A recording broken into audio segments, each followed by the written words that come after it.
Friends, welcome to ட்ராட்சல் food kitchen. இன்றைக்கி நம்ம கிச்சனில் ஒரு சுவையான அவியல் தாங்க செய்ய போகிறோம். எப்படி செய்யலான்னு பார்க்கலாம் வாங்க. நான் அவியல் செய்கிறதுக்கு தேவையான காய்கறிகள்லாம் நான் கழுவிட்டு நல்லா கட் பண்ணி வச்சுருக்கேங்க. ஒரு முருங்கைக்காய் எடுத்து இந்த மாதிரி நீளமாக கட் பண்ணி வச்சுருக்கேன். அடுத்தது ஒரு பெரிய கேரட் எடுத்து கட் பண்ணி வச்சுருக்கேன். எல்லாமே கொஞ்சம் நீளமாக கட் பண்ணி வச்சுருக்கேன். அப்புறம் கொஞ்சமாக அவரைக்காய் எடுத்து கட் பண்ணி வச்சுருக்கேன். இது வெள்ளை பூசணி எடுத்து கட் பண்ணி வச்சுருக்கேங்க. அது மட்டும் இல்லாமல் உருளைக்கிழங்கு, கருணைக்கிழங்கு இது ரெண்டையும் வெட்டி தண்ணியில் போட்டு வச்சுருக்கேன். ஏன்னா கருத்து போய்டும் அப்படின்றதுனால.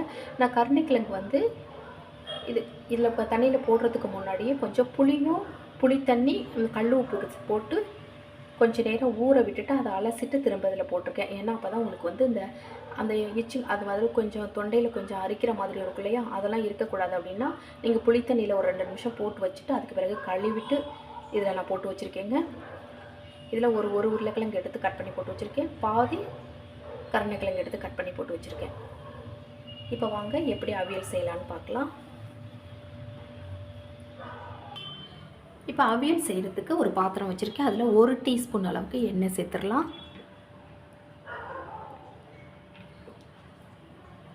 நான் தேங்காய் எண்ணெய் தான் சேர்த்துருக்கேன். நீங்கள் சாதாரணமாக நீங்கள் குழம்புக்கு என்ன ஆயில் யூஸ் பண்ணுவீங்களோ அந்த எண்ணெயை யூஸ் பண்ணிக்கலாம். நான் 1 டீஸ்பூன் அளவுக்கு தேங்காய் எண்ணெய் யூஸ் பண்ணியிருக்கேன். இப்போ நம்ம எடுத்து வச்சுருக்க காய்கறியெல்லாம் அதில் சேர்த்துடலாங்க.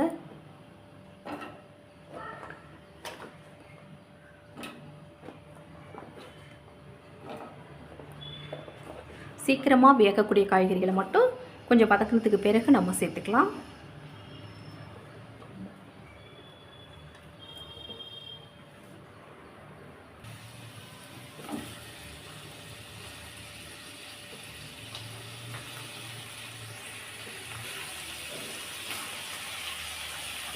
அதுக்கப்புறம் நான் பூசணிக்காவும் சேர்க்குறேன். நீங்கள் இது கூடவே மாங்காய் இருந்தாலும் மாங்காய் சேர்த்துக்கலாம், அதுவும் ரொம்ப நல்லாயிருக்கும். வீட்டில் என்னெல்லாம் காய் இருக்கோ எல்லாத்தையும் சேர்த்து கூட நீங்கள் செய்யலாம். எல்லா காயுமே சேர்த்து செய்யலாம், நல்லா தான் இருக்கும்.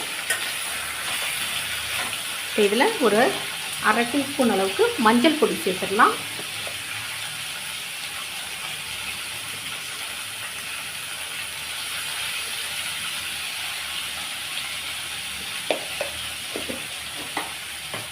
இதை நல்லா வதக்கி விடலாம்.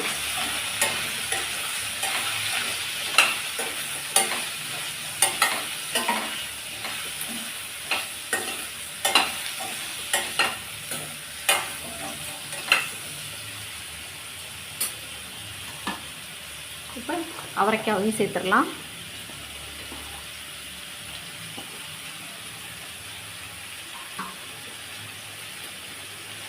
கடைசியாக நான் கருணைக்கிழங்கு சேர்க்குறேன்.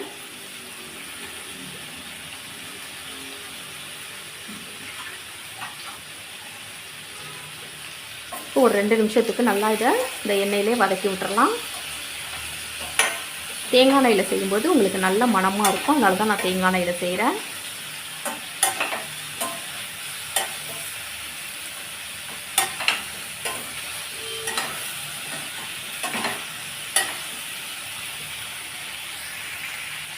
இப்போ நல்லா வதக்கி விட்டாச்சு. இப்போ இதில் ஒரு 1/4 கப் மட்டும் நம்ம தண்ணி சேர்த்துக்கலாம். அதிகமாக சேர்க்க வேணாம், ஏன்னா காய் ஒரு 3/4 பதத்துக்கு வெந்தால் தான் உங்களுக்கு அவியல் நல்லாயிருக்கும். ஒரு 1/4 கப் மட்டும் தண்ணி சேர்க்குறேன். இப்போ இந்த தண்ணியிலே இது வெந்தால் கரெக்டாக இருக்கும்.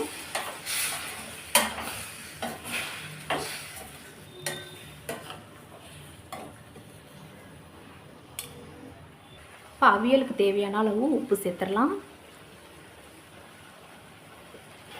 இதை நல்லா கலந்து விட்டுறலாம்.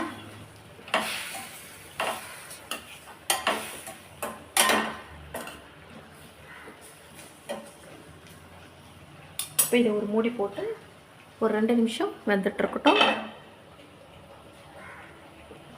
இப்போ அவியலுக்கு தேவையான மசாலா ரெடி பண்ணிக்கலாம். நான் 1/2 மூடி தேங்காய் துருவல் எடுத்து வச்சுருக்கிறேன். இது கூடவே ஒரு 5 பச்சை மிளகாய் சேர்த்துக்கலாம். ஏன்னா நம்ம பச்சை மிளகாய் மட்டும்தான் இதுக்கு காரம், அதனால தான் நான் 5 மிளகாய் சேர்த்துருக்கேன். அடுத்ததான் 1 டீஸ்பூன் அளவுக்கு ஜீரகம் சேர்த்துக்கலாம். இப்போ இதை நல்லா பேஸ்ட்டாக அரைச்சி எடுத்துகிட்டு வந்துடலாம். மசாலா இந்த மாதிரி கொஞ்சம் குறப்பாக அரைக்கணும், அப்போ தான் நல்லாயிருக்கும்.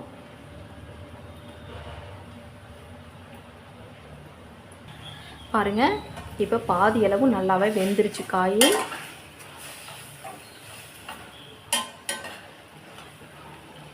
இப்போ நம்ம அரைச்சிட்டு வந்த இந்த மசாலாவை சேர்த்துடலாங்க.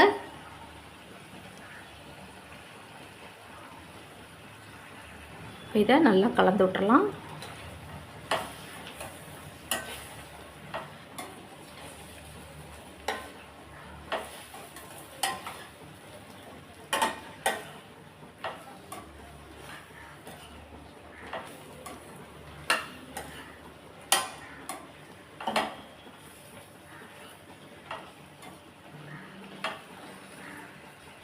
இப்போ மசாலா சேர்த்து நல்லா கலந்து விட்டாச்சு.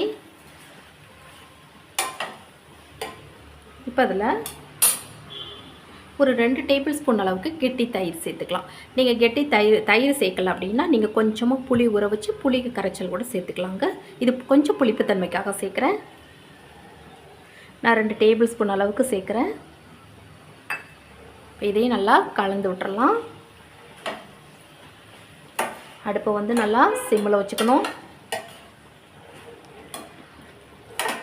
இப்போ தயிர் கலந்து 1 நிமிஷம் மட்டும் காய் வந்துச்சுன்னா நமக்கு அவியல் ரெடி ஆகிடும். இதுக்கு ஒரு சின்ன தாளிப்பு மட்டும் கொடுத்துடலாம்.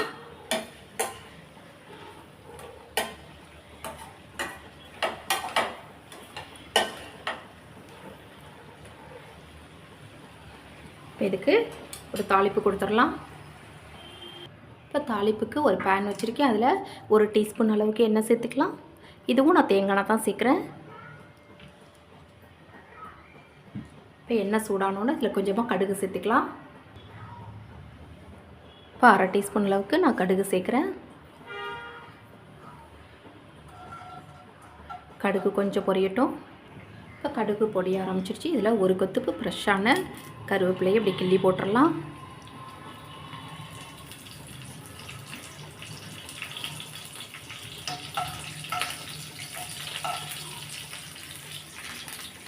இப்போ தாளிப்பை அவியலில் சேர்த்துடலாம்.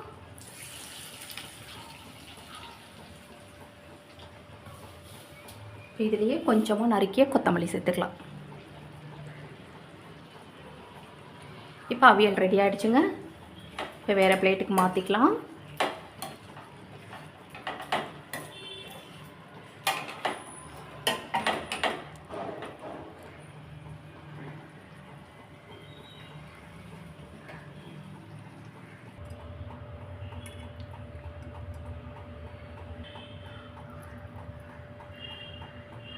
பாருங்கள், ஒரு சுவையான அவியல் ரெடி ஆகிடுச்சு. ரொம்ப டேஸ்ட்டாக இருக்கும். இந்த மாதிரி ட்ரை பண்ணி பாருங்கள், ரொம்ப நல்லாயிருக்கும். நான் செய்த இந்த வீடியோ உங்களுக்கு பிடிச்சிருந்துச்சுன்னா மறக்காம உங்கள் ஃப்ரெண்ட்ஸ், ரிலேட்டிவ்ஸ் எல்லாருக்கும் ரொம்ப ஷேர் பண்ணுங்கள், லைக் பண்ணுங்கள். நம்ம சேனலை மறக்காமல் சப்ஸ்கிரைப் பண்ணி சப்போர்ட் பண்ணுங்கள் ஃப்ரெண்ட்ஸ். தேங்க்யூ.